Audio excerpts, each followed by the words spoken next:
Bien-aimés dans le Seigneur, bonjour. Ici le révérend prophète Yannick Tabera, pasteur principal des églises Palais de la Grâce Évangélique de Christ, en abrégé PGEC Ministry au Cameroun. Nous voulons dire que le PGEC Ministry est un ministère à caractère prophétique basé sur l'enseignement de la parole de Dieu et la démonstration de la glorieuse puissance, la très glorieuse puissance du Saint-Esprit. Oui, nous croyons à la parole de Dieu parce que on peut chasser un mauvais esprit pour te délivrer de l'oppression démoniaque avec le feu du Saint-Esprit et la puissance de Dieu. Mais on ne peut pas chasser un mauvais caractère, un mauvais comportement avec le feu du Saint-Esprit.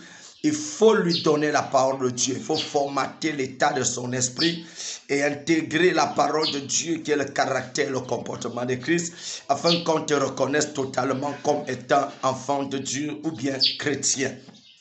Ce matin, je voudrais que nous partagions une petite pensée qui m'est venue en esprit pendant que je méditais.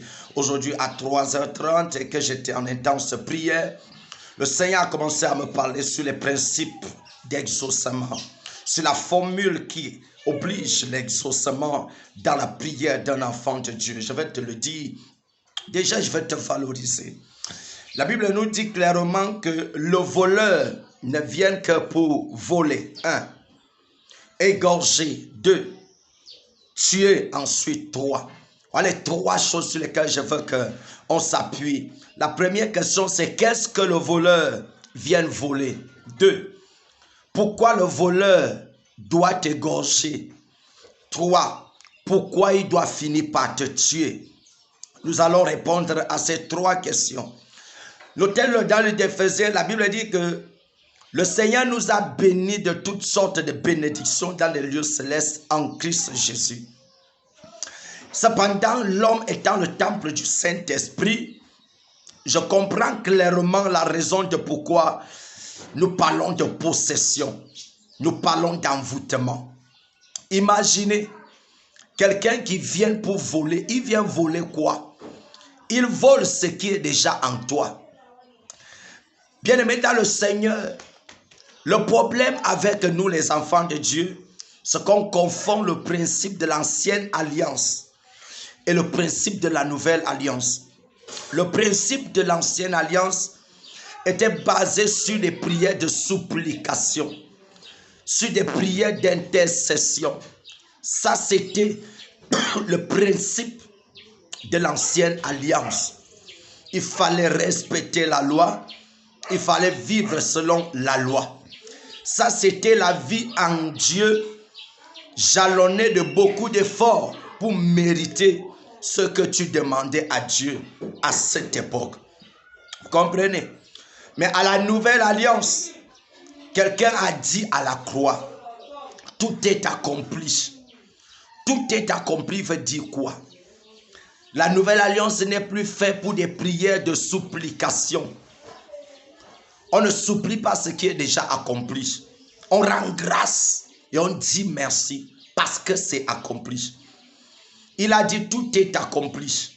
Le problème est que vous passez encore le temps à supplier, à faire des combats. Il n'est pas interdit de combattre. Mais lorsqu'il s'agit de manifester la foi pour recevoir ce que tu veux, apprends à dire ceci. Si tu es célibataire, commence à dire merci Seigneur et je te rends grâce pour le mariage que tu m'as déjà donné.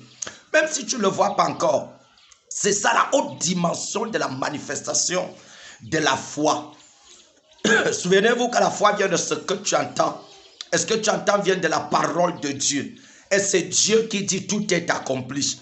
Donc pour mon voyage, je n'ai plus besoin de combattre pour dire au nom de Jésus, je reçois mon voyage, je détruis, je fais ceci. Non.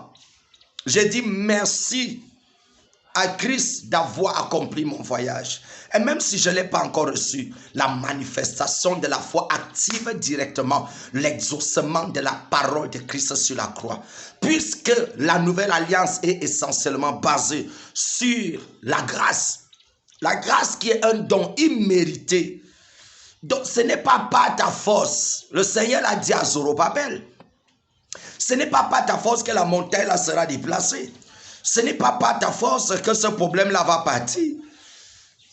Non, c'est pas mon esprit. Et qui parle de l'esprit de Dieu, parle du Saint-Esprit, qui est l'esprit de l'accomplissement des projets et des promesses de Dieu dans notre vie. Donc quand Jésus dit que tout est accompli, c'est parce que nous n'avons plus à lutter contre la chair et le sang. Nous n'avons plus à mener une bataille contre les dominations et les principautés pour être bénis. Non, nous sommes déjà bénis. Je bataille maintenant pour les autres. Je combats pour la vie des autres. Mais quand